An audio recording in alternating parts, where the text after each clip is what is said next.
Hello student. अब हम discuss करने जा रहे हैं पोर्टफोलियो रिवीजन्स को इन डिटेल में। चलिए स्टार्ट करते हैं। देखिए, पोर्टफोलियो रिवीजन का मतलब क्या हो गया? अपने पोर्टफोलियो को रिवाइज करना। कहने का मतलब क्या हो गया? जो भी आपका एग्जिस्टिंग पोर्टफोलियो है, उस पोर्टफोलियो में बहुत सारी सिक्योरिटीज़ का कॉम्बिनेशन होगा। तो जब हम उन सिक्योरिटीज़ के कॉम्बिनेशंस में कुछ चेंजेस करते हैं, तो उसी प्रोसेस को क्या कहते हैं? Portfolio revision. कहने का मतलब ये हुआ कि पोर्टफोलियो रिवीजन एक प्रोसेस होगा जहाँ पे हम अपने एग्जिस्टिंग पोर्टफोलियो में एडिशनल एसेट्स को इंक्लूड कर देते हैं, या जो भी फंड हमने इन्वेस्ट कर रखा है अपने पोर्टफोलियो के लिए, उस फंड के रेशियो में चेंजेस करते हैं, तो हम उसे कहते हैं कि हमने पोर्टफोलियो को रिवाइज कर दिया। क्लियर है? एक्चुअली पोर्टफोलियो रिवाइज करने से होता क्या है कि आप मार्केट के अकॉर्डिंग वर्क करते हैं। राइट? मतलब क्या हुआ कि आपके पोर्टफोलियो में ऐसे सिक्योरिटीज़ जो अनअट्रैक्टिव हैं। कहने का मतलब क्या हुआ अनअट्रैक्टिव का? कि वो अच्छा परफॉर्म नहीं कर रही है, मार्केट के अकॉर्डिंग परफॉर्म नहीं कर रही हैं, अच्छा रिटर्न नहीं दे रही हैं, रिस्क ज़्यादा हो गया है, तो ऐसे सिक्योरिटीज़ को आप लिक्विडेट कर दीजिए, सेल कर दीजिए, और जो मार्केट में बहुत अच्छी परफॉर्म करने वाली सिक्योरिटीज़ हैं उनको एक्वायर कर लीजिए, उनको परचेज़ कर लीजिए। तो आप ये सब जब करते हैं ना, तो उसी को कहते हैं पोर्टफोलियो रिवीजन। मतलब आपने पोर्टफोलियो बना लिया था, सब सेट हो गया था, फिर आपको लगा कि नहीं, अब मुझे अपने पोर्टफोलियो में कुछ चेंजेस की ज़रूरत है। मतलब या तो फंड के रेशियो में चेंजेस की ज़रूरत है, या फिर आपकी सिक्योरिटीज़ के जो कॉम्बिनेशंस थे आप उनको चेंज करना चाहते हैं। आप क्या कर रहे हैं? आप कुछ ना कुछ चेंज कर रहे हैं। तो इन शॉर्ट, पोर्टफोलियो रिवीजन एक प्रोसेस होता है जहाँ पे हम अपने एग्जिस्टिंग पोर्टफोलियो में कुछ एडजस्टमेंट करते हैं या कुछ अल्टरेशन करते हैं, जिससे कि हमारे इन्वेस्टर्स के ऑब्जेक्टिव्स, उनकी risk tolerance capacity, market condition, सब चीज़ मीट आउट हो सके। तो उसी को हम कहते हैं कि हमने पोर्टफोलियो रिवाइज किया। राइट? अब अगर हम ऑब्जेक्टिव की बात करें ना, तो पोर्टफोलियो का ऑब्जेक्टिव, पोर्टफोलियो रिवीजन का ऑब्जेक्टिव और पोर्टफोलियो को सेलेक्ट करने का ऑब्जेक्टिव बिल्कुल सिमिलर है। मतलब जब आप पोर्टफोलियो कंस्ट्रक्ट कर रहे थे, उसको सेलेक्ट कर रहे थे, तब आपने जो गोल रखा था ना, वही गोल आपको पोर्टफोलियो को रिवाइज करते वक्त भी रखना चाहिए। तो अगर इन शॉर्ट बोले तो सबसे मेन जो गोल होता है वो क्या होता है भाई? रिटर्न को मैक्सिमाइज करना, रिस्क को मिनिमाइज करना। तो ये चीज़ आपको यहाँ पे भी मेंटेन करनी है। जब आप रिवाइज करने जा रहे हैं पोर्टफोलियो को, आपको जो भी लेवल का रिस्क आपका इन्वेस्टर बेयर कर सकता है, उस लेवल पे रिस्क पे, उस लेवल के रिस्क पे आपको अपने रिटर्न को मैक्सिमाइज करना है। या जितना भी रिटर्न आप अचीव कर रहे हैं, जो आप समझ रहे हैं कितना रिटर्न मिलेगा, उस गिवन लेवल ऑफ रिटर्न पे आपको रिस्क के लेवल को मिनिमाइज करना है। तो इस तरीके से आप रिस्क को मिनिमाइज करके और रिटर्न को मैक्सिमाइज करके आप पोर्टफोलियो को रिवाइज करते हैं। क्लियर है? अब हम बात करेंगे पोर्टफोलियो को रिवाइज करने की क्या स्ट्रैटेजीज होती हैं। बेसिकली जब हम स्ट्रैटेजी की बात करते हैं, तो इसका मतलब है एक सिस्टमैटिक प्लान या सिस्टमैटिक अप्रोच आपको यूज़ करना है।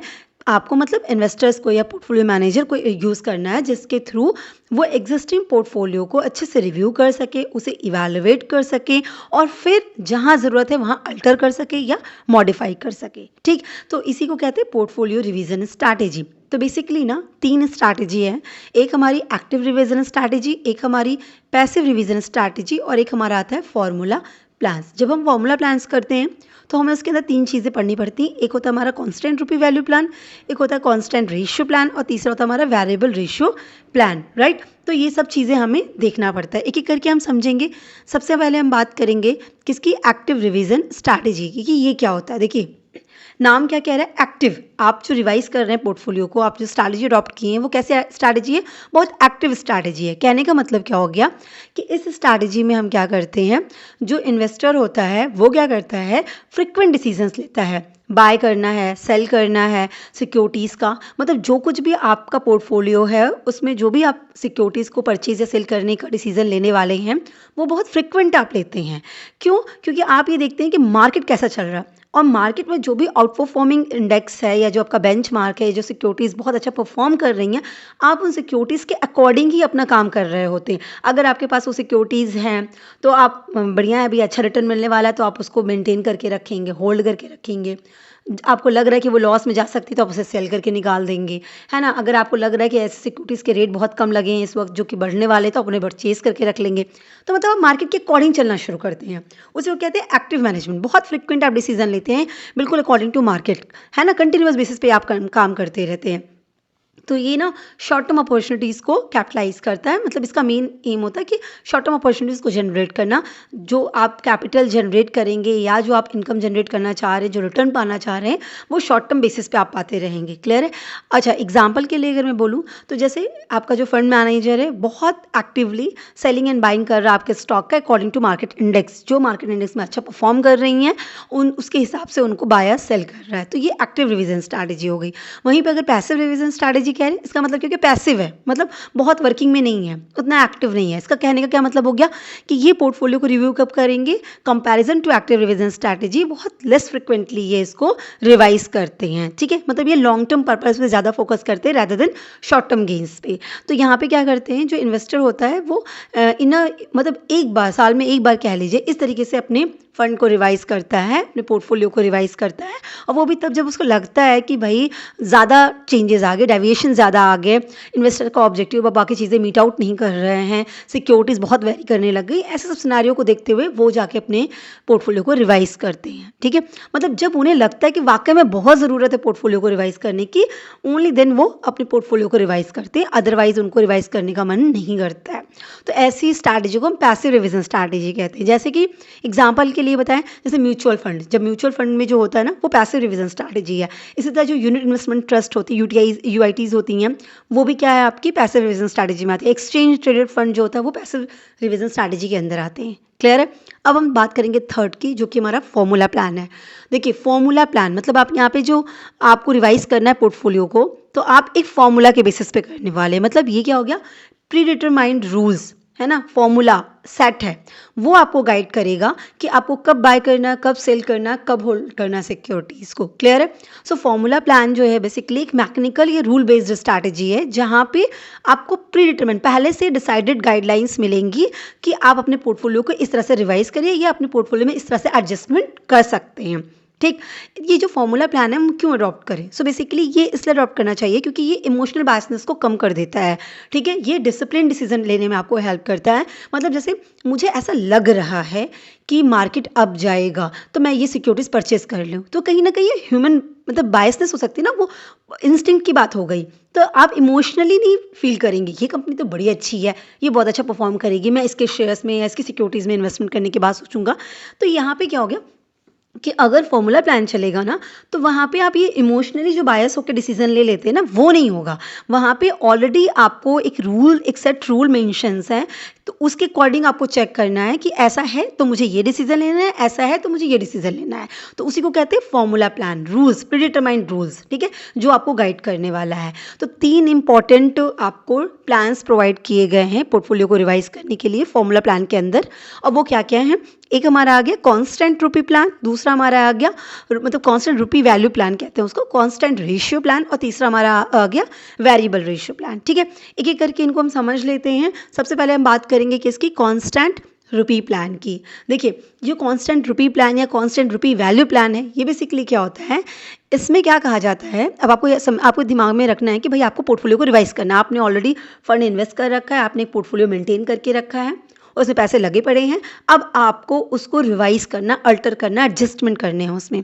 तो अगर आपने कांस्टेंट रुपी वैल्यू प्लान को अडॉप्ट किया, तो वो क्या आपसे कहेगा कि इस केस में इन्वेस्टर को करना क्या है कि फिक्स्ड रुपी ऑफ अमाउंट को आपको जो आपका रिस्की एसेट्स है ना, मतलब एग्रेसिव एसेट्स जो है, आपको उसमें एक फिक्स्ड रुपी इन्वेस्ट करके रखना है, और जो बाकी है वो आप सेफ एसेट्स में इन्वेस्ट कर सकते हैं, डिफेंसिव एसेट्स में इन्वेस्ट कर सकते हैं। अब इसको और अच्छे से समझिए। पहली बात बता दूं, एग्रेसिव एसेट्स का क्या मतलब हो गया। एग्रेसिव का मतलब हो गया वो एसेट जो रिस्की है, जिसमें रिस्क ज़्यादा है। जैसे इक्विटी बहुत रिस्की है ना, क्योंकि एक कॉन्टिन्यूस बेसिस पे कोई रिटर्न नहीं आएगा, फिक्स इंटरेस्ट जैसा कुछ यहाँ पे नहीं होता, फिक्स डिविडेंड जैसी कहानी नहीं होती, तो कहीं ना कहीं ये रिस्की प्लान होता है। वहीं पर बात करें अगर हम सेफ या डिफेंसिव एसेट्स की, तो जो हमारे बॉन्ड्स होते हैं, डिपॉजिट्स होते हैं ना, ये हमारे सेफ एसेट्स या डिफेंसिव स्टॉक्स कहे जाते हैं। क्यों?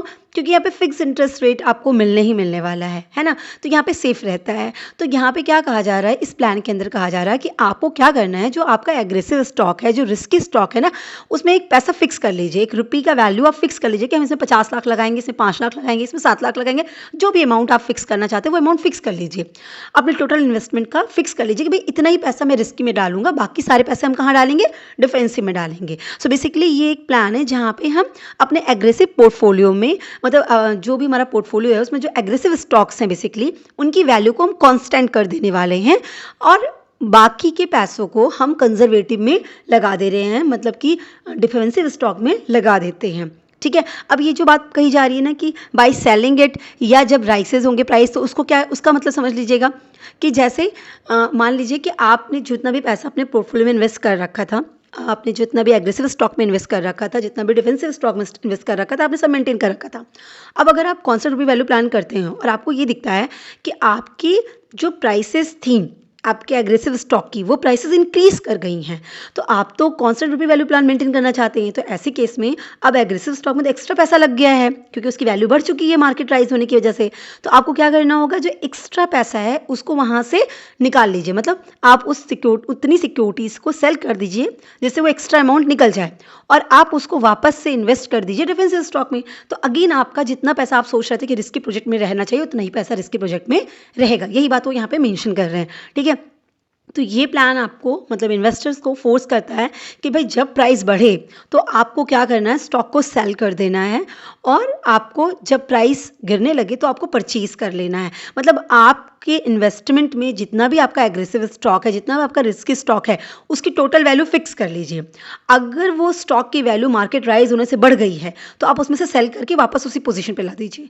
अगर उस स्टॉक की वैल्यू डिक्रीज हो गई है तो आप वापस से परचेज करके उतना मेंटेन करिए। मतलब आपको करना क्या है, आपको अपने एग्रेसिव रिस्की स्टॉक की वैल्यू मेंटेन रखनी है कि भाई मुझे रिस्की में इतना ही पैसा लगाना है, इससे ज़्यादा पैसा ना लगने पाए और उससे कम भी ना लगने पाए, वो आप परचेज और सेल करके मेंटेन करेंगे। ठीक, एक एग्जाम्पल समझते हैं, एग्जाम्पल से आपको और अच्छे से क्लियर हो जाएगा।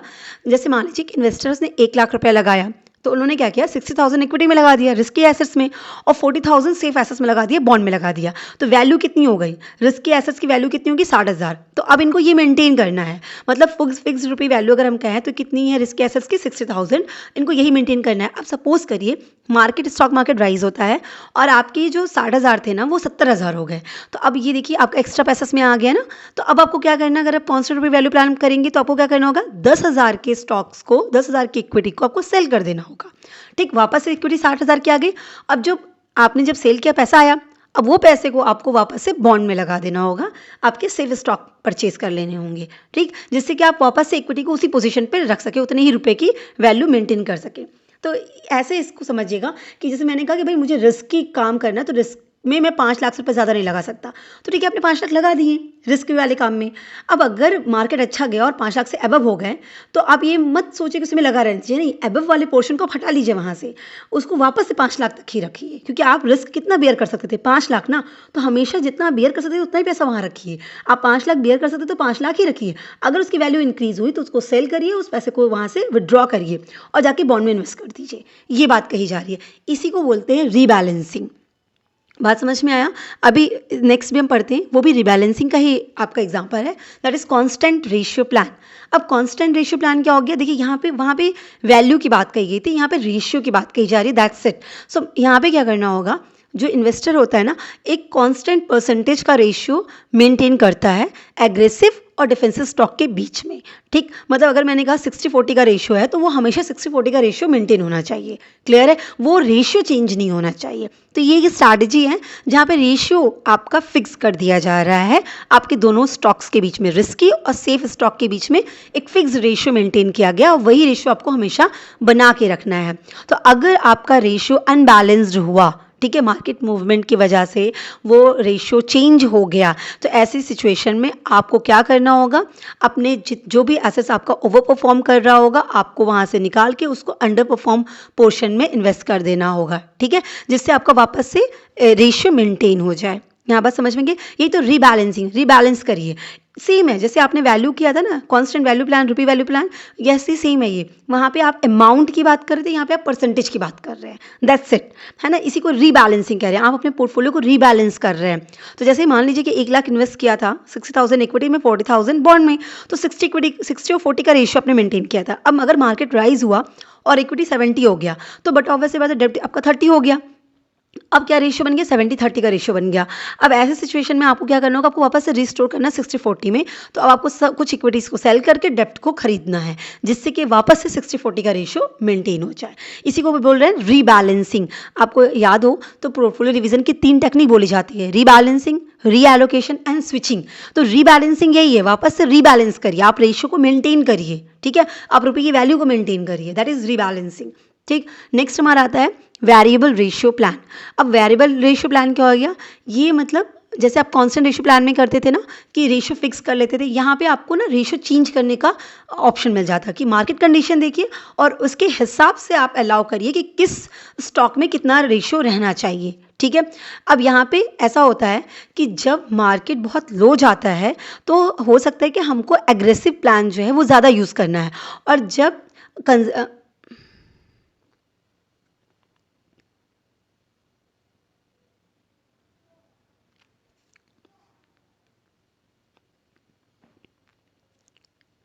इस प्लान में क्या करते हैं, जब मार्केट लो जाता है तो हम ज़्यादा एग्रेसिव स्टॉक्स को परचेज करते हैं, एग्रेसिव स्टॉक्स में ज़्यादा रखते हैं, और वहीं जब हाई जाता है मार्केट तो हम कंजर्वेटिव में चले जाते हैं, है ना।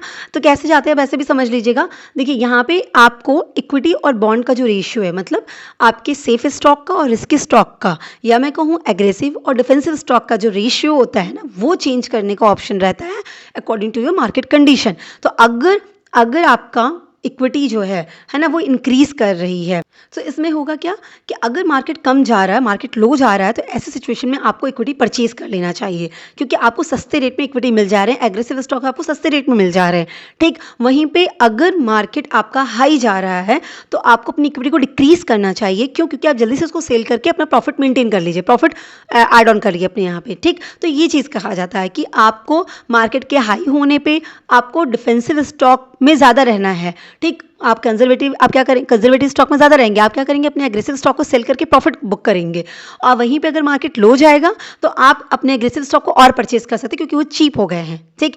तो अगर मान लीजिए कि इनिशियल रेशियो 60-40 है, ठीक है, इक्विटी 60 और डेब्ट 40, तो अब क्या होगा, हम इस रेशियो को कैसे चेंज कर सकते हैं। सपोज करिए आपका मार्केट फॉल कर रहा है, मार्केट डाउन हो रहा है, मार्केट गिर रहा है, तो अब आपको क्या करना चाहिए, मार्केट गिर रहा है तो आप अपने रेशियो को चेंज कर दीजिए। अब आप मार्केट गिर रहा है तो चीज़ें रेट बहुत कम हो गए होंगे हर चीज़ का, तो आपको क्या करना, ज़्यादा से ज़्यादा एग्रेसिव स्टॉक को परचेज कर लेना है, रिस्क स्टॉक को परचेज कर लेना। तो रेशियो कर दीजिए 70-30 कर दीजिए, क्लियर है, 100 ही तो रहेगा जितना फंड है, उसमें क्या करिए 70% तक आप अपने इक्विटी को रख लीजिए, 30% अपने बॉन्ड को रख लीजिए। मतलब कहने का कि अब सस्ता है तो इक्विटी को परचेज करके रख लीजिए। इसी तरीके से अगर आपको मार्केट बढ़ने लगा तो अब आपको क्या करना है, इस रेशियो को आप ऐसे कर सकते हैं 50-50 कर लीजिए, कुछ इक्विटी को सेल कर दीजिए और जिससे आप प्रॉफिट लॉक कर लीजिए, और दूसरी साइड आप अपने डेब्ट को कुछ बढ़ा लीजिए। तो कहने का मतलब क्या हो गया कि आप मार्केट की कंडीशन को देखिए, उसके हिसाब से रेशियो को चेंज करिए। जैसी मार्केट कंडीशन है वैसे अपने रेशियो के परसेंटेज को आप मेंटेन करिए। आप वेरिएबल के मतलब आप इक्विटी के पोर्शन को बढ़ाने की कंडीशन में है या डेब्ट के पोर्शन को बढ़ाने की कंडीशन में, डिपेंडिंग की मार्केट कंडीशन कैसी है, तो उसको कहते हैं वेरिएबल रेशियो प्लान, ठीक है। यही हमारा रीएलोकेशन है, हम फंड को रीएलोकेट करते हैं, नए रेशियोज में डिस्ट्रीब्यूट करते हैं, क्लियर है, that is reallocation, rebalancing, reallocation. और एक क्लास आता है स्विचिंग। स्विचिंग कहता है कि जो आपके पोर्टफोलियो में बहुत ख़राब सिक्योरिटीज़ है, जो परफॉर्म अच्छा नहीं कर रही हैं, उन सिक्योरिटीज़ को रिप्लेस कर दीजिए अपने ही पोर्टफोलियो की उन सिक्योरिटी से जो सिक्योरिटीज अच्छा परफॉर्म कर रही होती हैं। सपोज करिए कि आपने इन्वेस्टमेंट किया था और आपको क्या दिख रहा है कि आपकी एसबीआई की जो शेयर्स हैं वो मतलब कि अच्छा परफॉर्म नहीं कर रहे हैं, और वहीं एचडीएफसी के शेयर्स बहुत अच्छा परफॉर्म करते हैं, तो आप एसबीआई को सेल करिए, एचडीएफसी को परचेज कर लीजिए, एचडीएफसी शेयर्स को। तो आप शेयर्स में ही, आप इक्विटी में ही हैं, है ना। अब उसी के अंदर अपने आउट परफॉर्मिंग और अंडर परफॉर्मिंग सिक्योरिटीज़ को एक्सचेंज कर रहे हैं, मतलब उसके रेशियो को बढ़ा रहे हैं, उसके रेशियो को कम कर रहे हैं, उसको कहते हैं स्विचिंग करना, स्विच करते हैं, क्लियर है। सो आई होप आपको क्लियर हुआ होगा कि स्ट्रैटेजीज़ क्या हैं, और इनको हम टेक्निक्स का नाम देते हैं, रीबैलेंसिंग, रीएलोकेशन और स्विचिंग। तो आई होप आपको क्लियर होगा। Wish you all the best, thank you so much.